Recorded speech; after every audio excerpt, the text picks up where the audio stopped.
Hello everyone, welcome back to another session on paper toys. In this session, I will teach you how to make a transformer toy.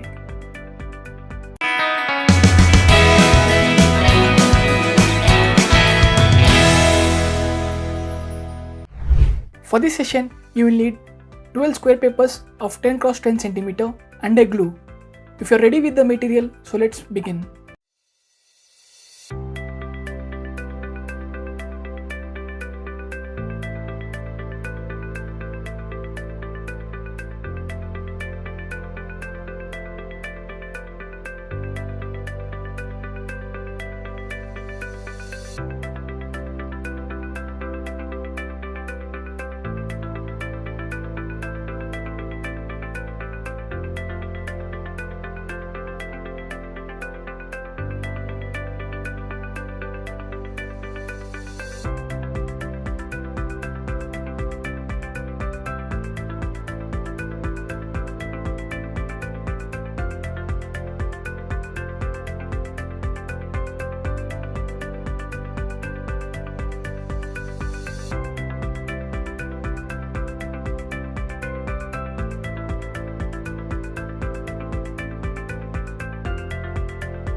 I hope you enjoyed creating this toy. Show some love by giving a like to the video, subscribe to the channel and press the bell icon for the latest updates. See you in the next video.